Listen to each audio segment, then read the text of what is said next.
Assalamualaikum warahmatullahi wabarakatuh. Bersama saya, Apoteker Lala, akan memberikan informasi terkait hal apa sih yang harus diperhatikan dalam minum obat saat berpuasa. Adanya perubahan jarak minum obat. Jika biasanya 2 dosis obat diminum dengan jarak 12 jam, maka ketika puasa akan berjarak sekitar 14 jam saat siang dan 9-10 jam saat malam. Hal ini akan mempengaruhi profil kadar obat dalam darah, yang selanjutnya akan mempengaruhi efikasi serta toleransi obat. Hal yang perlu diwaspadai pada obat-obat dengan indeks terapi sempit, misalnya teofilin dan juga fenitoin, karena beresiko tinggi terjadinya toksisitas. Dan sebaliknya, karena jarak minum siang hari yang terlalu lama dapat menurunkan efektivitas obat, misalnya kekambuhan asma, kejang, infeksi, tidak segera sembuh, bakteri bisa menjadi kebal. Adanya interaksi obat dengan makanan, serta beberapa obat berinteraksi dengan makanan sehingga harus diminum saat perut kosong.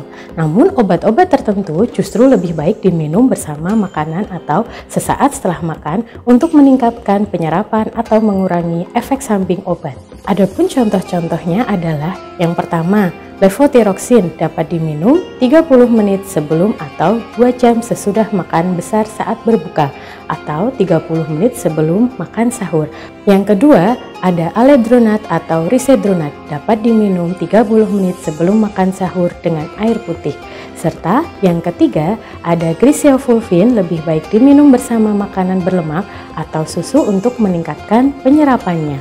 Untuk yang keempat, ada asetosal atau aspirin, natrium diklofenak, asam mefenamat dapat diminum sesaat sesudah makan untuk mencegah terjadinya iritasi lambung yang dapat meningkat resikonya pada saat kondisi perut kosong karena sedang berpuasa. Untuk memaksimalkan keberhasilan pengobatan selama puasa, penting juga untuk mengatur jenis dan jumlah makanan atau minuman yang dikonsumsi.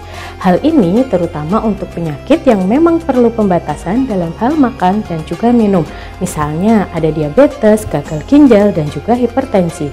Dalam proses terapi, memahami efek samping obat yang diminum, misalnya bagi penderita diabetes sebaiknya melakukan cek kadar glukosa secara rutin, terutama jika badan terasa tidak nyaman.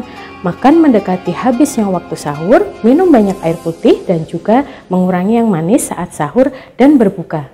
Lalu, perlu waspada dan juga kenali tanda-tanda gejala hipoglikemik, terutama tremor, keringat dingin, pusing, ada mata berkunang-kunang, serta badan terasa lemas, dan hiperglikemi atau haus yang berlebihan, bisa pandangan kabur, sakit kepala, dan juga kelelahan. Selanjutnya, berkonsultasilah dengan dokter dan juga apoteker, di mana seseorang yang sedang sakit jika ingin berpuasa, maka sebaiknya berkonsultasi dengan dokter untuk memastikan kondisi klinisnya baik dan penyakitnya tetap terkontrol meskipun tidak makan ataupun minum, serta tidak minum obat sejak sahur hingga buka puasa.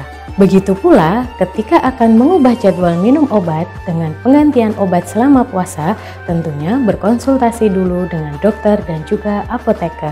Salam sehat, salam apoteker, tanya obat, tanya apoteker. Wassalamualaikum warahmatullahi wabarakatuh.